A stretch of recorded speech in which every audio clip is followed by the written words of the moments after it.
नमस्कार, जय हिंद। आप सभी का स्वागत है। क्लाउड बर्स्ट सिक्किम में 23 जवान अभी तक मिसिंग है, मिल नहीं रहे हैं। पूरा एक आर्मी कैंप था जो कि तबाह हो गया है। पीछे के चित्रों से आपको पता चल पा रहा होगा कि क्लाउड बर्स्ट वाकई में दिखता कैसा होगा। थोड़े फास्ट स्केल पे अगर देखें तो ये बहुत बड़ा, देखिए बादल का झोंका आपको हर जगह दिख रहा है और ये चलता हुआ देखिए, it is having a lot of precipitation. और इसकी डेफिनेशन अभी आपके सामने आएगी, पर फिलहाल इसको समझिएगा। प्रेसिपिटेशन अलग है, क्लाउड बर्स्ट अलग है। ये कंसेंट्रेटेड रीजन पर अगर बहुत ज्यादा पानी बरस जाए कुछ मिनटों में तो उसको क्लाउड बर्स्ट का दर्जा दिया जाता है। अब इसका टेक्निकल डेफिनेशन हम आपको देंगे, पर यह स्थिति बनी सुबह 1:30 बजे के आसपास सिक्किम में और वहां पे भारी तबाही मच चुकी है। आइए देखते हैं कि ये क्या हो रहा है। This is your Sikkim flash floods that has happened. तो क्लाउड बर्स्ट जहां पे हुआ होगा वहां एक ही समय या बहुत जल्दी पानी इकट्ठा हुआ होगा।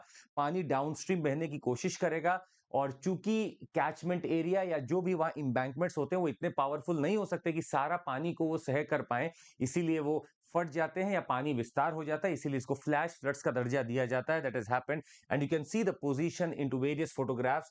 कैसे सड़कें टूटी हुई आपको दिख रही हैं, आर्मी कैंप्स तबाह हो गए और आसपास का जो भी हैबिटेशन था इस समय परेशान चल रहा है सिक्किम में।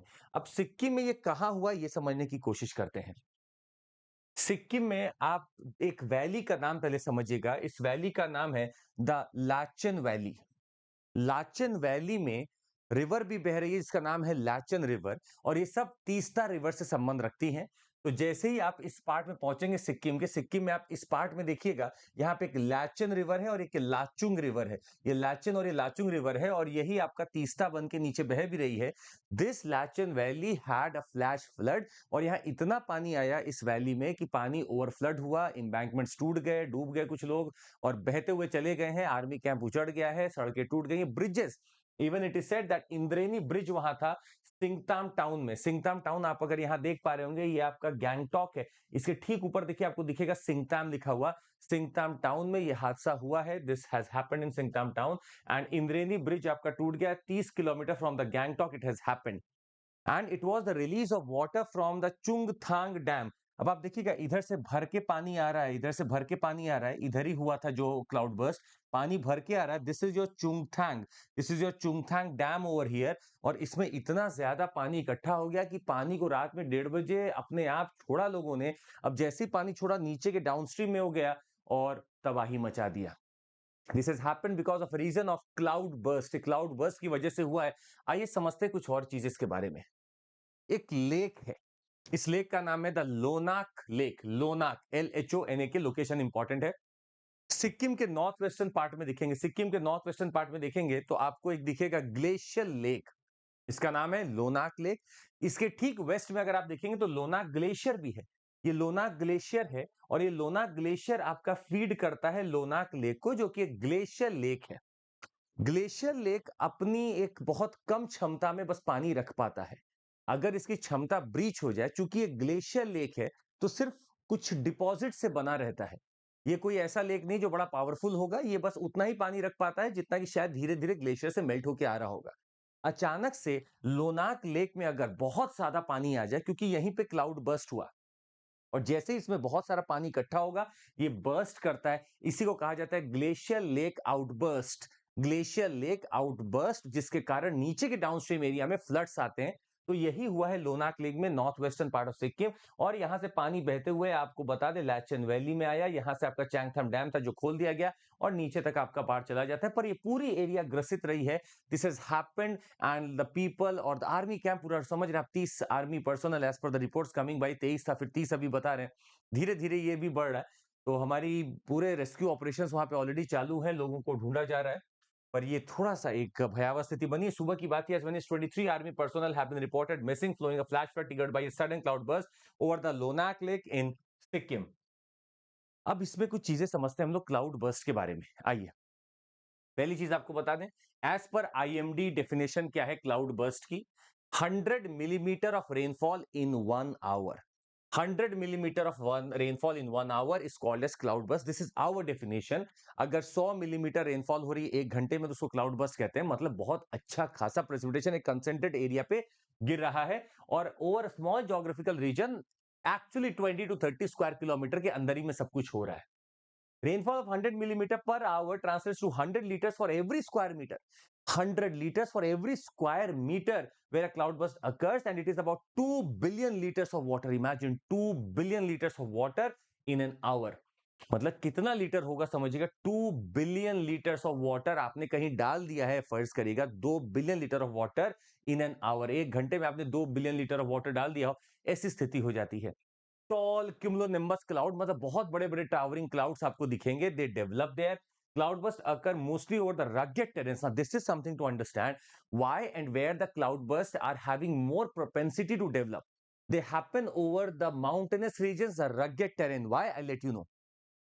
Cloudbursts often occur during the monsoon season, so they have a majority peak into the monsoon season, and satellites, they are unable to pick up these signals, वो नहीं detect कर पाते हैं, as the resolution of the precipitation radars are much smaller than the area of individual cloudburst events. तो क्योंकि हमारे पास लगभग वो नॉर्मली लग रहा होगा कि ये भी एक तरह का क्लाउड ही है और ये भी एक तरह का प्रेसिपिटेशन ही है, तो बहुत अलग से हम लोग प्रिडिक्ट नहीं कर पाते हैं that this cloud burst is going to happen.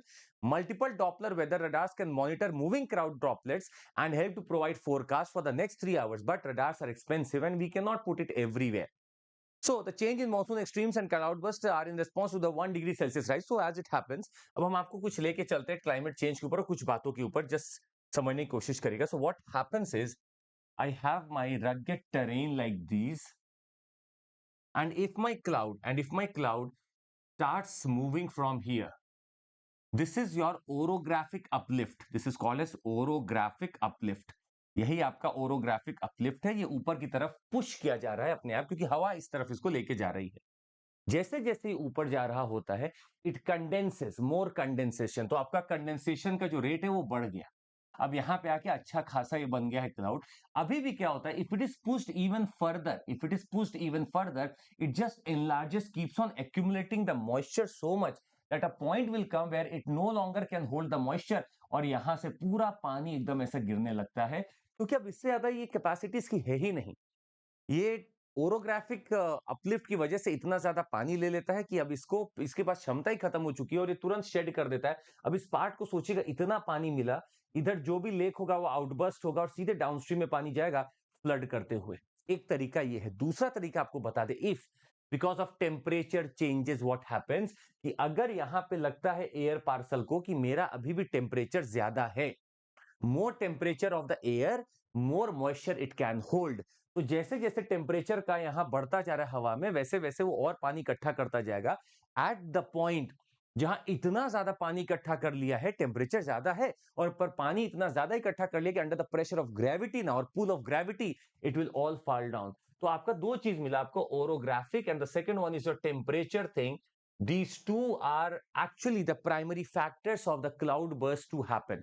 Plane area पे जनरली देखने को नहीं मिलता है, क्योंकि हिली एरिया में rate of temperature change is also very differentiated as compared to plain. Plain area में आपका rate of change of temperature बहुत ज्यादा चेंज नहीं होता है as compared to the hilly areas. इसलिए इसको रगेड और कुछ हिमालयन टोपोग्राफी अगर आपको मिल जाए सिक्किम की, तो ये इसीलिए यहाँ पे क्लाउड बर्स्ट होते हैं, जिसके कारण तबाही बहुत सारी होती है। फ्लैश फ्लड्स आ सकते हैं, मास मूवमेंट्स हो सकते हैं, पूरी जमीन हिल सकती है, मड फ्लो चालू हो जाता है, क्रीपिंग मड फ्लो चालू हो जाएगा, पानी जैसे सैचुरेट करेगा मिट्टी के साथ, मिट्टी को लेके बहने लगेगा। लैंडस्लाइड से, लैंड केविंग से पूरा अगर मिट्टी बह रही तो खोद के पूरा निकलेगी जमीन को। This all can happen and will result into flash floods also, जो आज सुबह की तबाही देखने को मिली है। एनडीएमए ने इसके ऊपर कुछ चीजें बता रखी हैं। एनडीएमए ने क्लाउड बर्स्ट के ऊपर गाइडलाइन दे रखी है, स्ट्रेंथनिंग ऑफ डैम्स, जो हमें बहुत जरूरी है करना। हमारे डैम्स लगभग पुराने हो चुके हैं और उनके ऊपर अब एक्ट भी एक आया हुआ है कि हमें इनको स्ट्रेंथन करना है। Barrages and embankments to regulate and control the water flow, localized planning that incorporates the surrounding community. You have to take community into confidence before going into any such project. और आपको देखना होगा eco friendly legislation and eco aware tourism for the development of the region. इन चीजों को देखते हुए शायद यहाँ पे रखा गया है एनडीएमए की गाइडलाइंस की क्लाउड बर्स्ट से कैसे बचा जा सकता है। खैर, आपको नीचे कमेंट करके एक चीज बतानी है, और ये बड़ा इजी प्रश्न है आपके लिए, सिक्किम की कैपिटल क्या है और वहां से कौन सी नदी निकलती है, ये नीचे कमेंट करके बताइएगा। आज के लिए बस इतना ही। आपको बता दें, अगर आपको जुड़ना है हमारे साथ, 333 लर्नर्स ऑलरेडी जुड़े हुए हैं जो टॉप रैंकर्स में आ भी चुके हैं। अब आपकी बारी, you can join me at CMC code. तो आप इस मेगा कॉम्बैट में भाग ले लीजिए पहले तो। It is happening on 8 October 11 AM and you can win up to 100% of scholarship, तब आप ज्वाइन कर लीजिएगा। Plus we are having this UPSC 2024 47,000 rupees में आपको मिल रहा है ऑनलाइन, आप इसके लिए भी देख सकते हैं और सीएमसी कोड का इस्तेमाल कर सकते हैं. Options already launched with us, you can go head.